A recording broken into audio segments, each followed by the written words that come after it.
Hello and welcome, I'm Kira Scrivener, and today I'm going to talk about the books that I've read so far in Jane Austen July. It is July 5th, and like always, I have made a mad dash at the beginning of July. Okay, I did not even know if I was going to get to this, so I was very excited that on the first day when I was like, I need to sleep, I read some Wordsworth. It was very good.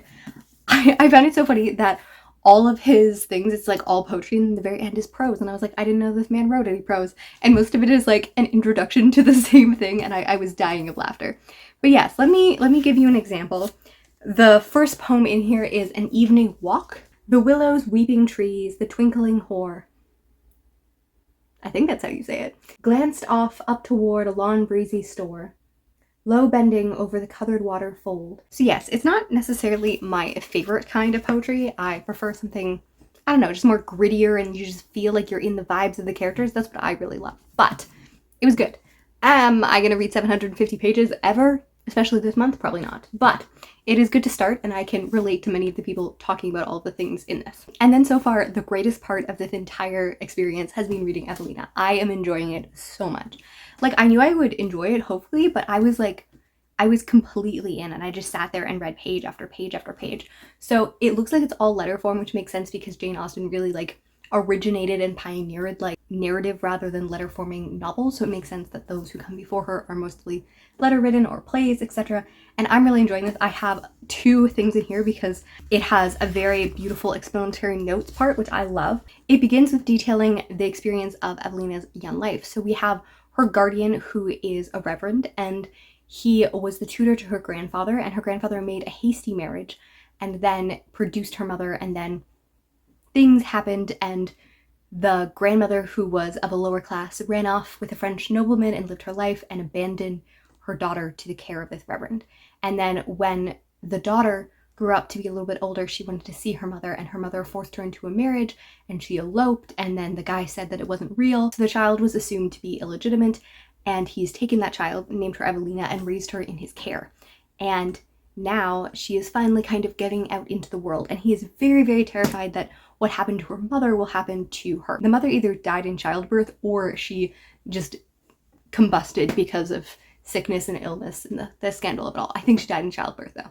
But yes, it is really interesting. And now we're just getting Evelina's story, and I'm on page 75, and you can kind of see Evelina in continuation. So a lot of this is just her detailing her uncle's thoughts and stuff like that. And yeah, I can really see the inspiration Jane Austen took in this, and it's making me really happy. The rest of my Jane Austen reading has been historical fiction set during the time. So I started with Sophie Irwin's A Lady's Guide to Fortune Hunting, which is great. It felt very period accurate in many ways, like the stories and like the characters' thoughts and feelings, when also really reckoning with the experience of being a young lady who is being left abandoned. Pretty much her father is an outcast member of noblemen. He has died, her mother has died, and now it is on her to marry wealthy in order to cover her father's massive debts. And it's never really explained why her father has this land outright, because that's not very common in this era. Like, I guess because he ran off, he bought it with his own money and it goes to her. But anyways, in either way, she has to find a wealthy husband. And it feels very much like Jane Austen and Bridgerton met, because there's some wonderful connections between characters just being a little clever and like great. And then also I love that it's omniscient point of view with different characters. Like, we get the perspective of Lady de Lacy, and she's like talking about her life and like her dreams and how when she's uncomfortable she feigns illness. Like, it's just very funny. And then we go between all of these various characters, and I love that. I don't love staying in the same character's head all the time. Like, I really love diving around, not just to the main protagonists but also to those around them. So I really, really loved that. I had less success with the sequel, which is more of a companion piece because they don't have any main characters that coexist. Kitty, who's the main protagonist of the first novel, is briefly mentioned, and another side character is mentioned. When the first book plays a little bit on Pride and Prejudice and some of the things that happen there, and I also really appreciate it because there's some subtle ways that the story interacts in ways that you wouldn't know. Like, it's not like these characters have beat by beat, but after they happen you're like, wait, that happened in Pride and Prejudice. So it's really interesting to see the way that that happens. And then you have A Lady's Guide to Scandal that plays a little bit on persuasion and second chance romance, but rather than being single for the last 8 years, it's been 10 years, and she's been married to her old love interest's uncle because her parents manipulated her into a marriage with a man with a title. And now that guy has died and they did not have any kids, So this man is back in her life, and she also is a woman of fortune for the first time in her life, and she gets the choices. And she goes to Bath, and we all love Bath, and it is great, but she's still in widow weeds and stuff. She meets these scandalous siblings, Charlotte and Max, and they are great. They are kind of based a little bit on the Lambs and the Byrons, which are just very fun.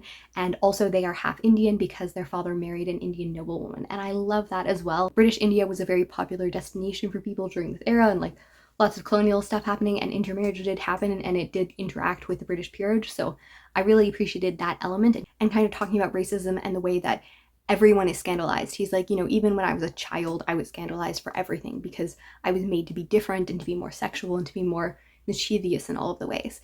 And yeah, they have a really interesting friendship. She also has a lot of art that I love. But as the book went on, I loved so much of it, but I also became less enamored with it. It took some interesting choices, and also I felt like it became less period accurate.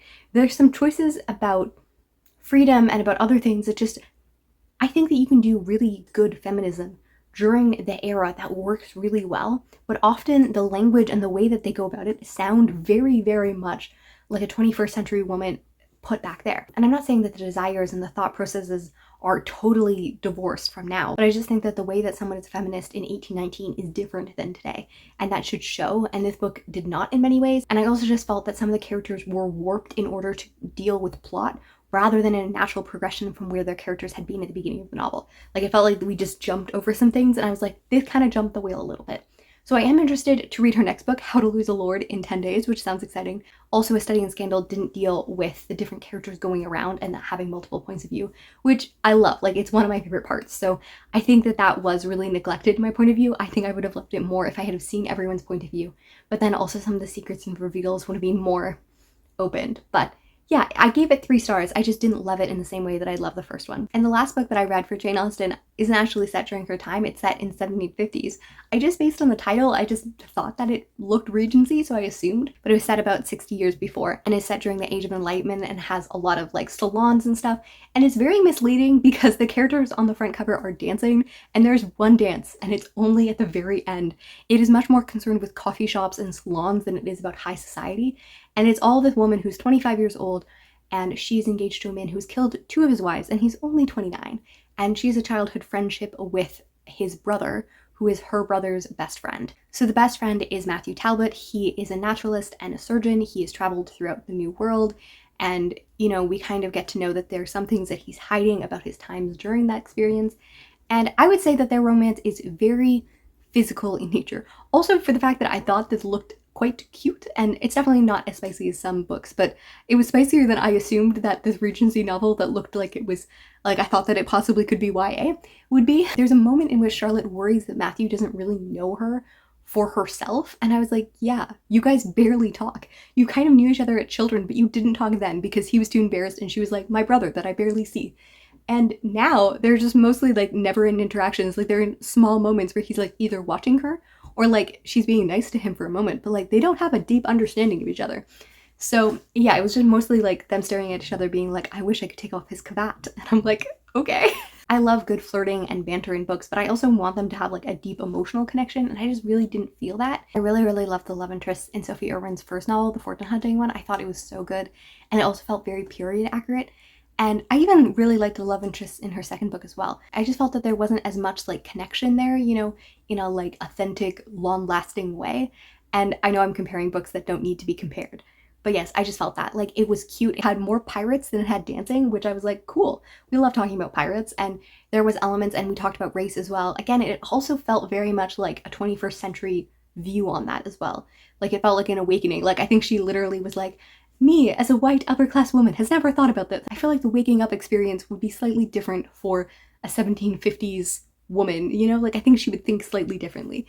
And yeah, but also this is a book that did not intend to feel period accurate, which I'm fine with. Definitely the speech and stuff like that was never intended to present itself as period accurate. So yes, I had a lot of fun with it. Will I forget about it? Probably. If you want to deal with pirates and like coffee shops and like intellectualism, there's also just a lot of conversation about novels and stuff like that, but like we don't actually talk about the novels. Like, it's like, and then she would talk about this, and it's like, okay, can we talk about this? Like, I love my nerdiness, and I love people thinking about nerdiness. But yes, I would definitely read another one of the author's books. They were fun. I enjoyed them. But yes, so that's my first week of Jane Austen July. I've had a lot of fun. Evelina has definitely been my highlight, then followed by Fortune Hunting. I just thought that was really fun and just a twist on a lot of cool elements from the era. And yeah, I think I'm going to read Mrs. Wickham. I feel like I also may read Emma of 83rd Street. I want to get to Castle Rackrent as well as a few of the others, but I've been reading this physically, and we all know that I'm a slow reader. I spent several hours reading this already, and I'm only here out of the, I'm 10% in after probably 3 or 4 hours of reading. So we know how slow I am. My brain is telling me that I don't want to really mix up my classic books. Like I want to read one, if I'm reading one physically, I don't want to listen to one. I'm really tempted because I want to read Mansfield Park and kind of dive into the plays and stuff like that, but my brain is also telling me that I want to stay the classic books together and the contemporary books separate.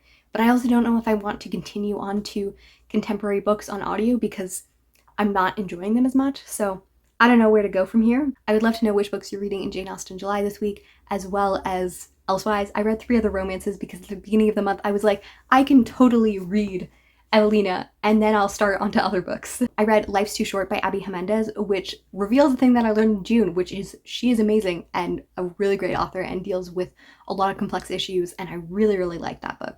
And then I read Me and You on Vacation, a book I DNF'd years ago, and then I went back and read Emily Henry's books this summer because I did. And yes, I really like this book in the end. I thought it did friends and lovers and like relationships and the depth of that relationship really well. And then I read Christina Lauren's new book, The Problem with Paradise, or The Paradise Problem, and I liked it. I just thought that it was also lacking depth and focused a lot on the physical chemistry and the characters and not a lot on their emotional depth. So yes, those are my thoughts for the first week of July.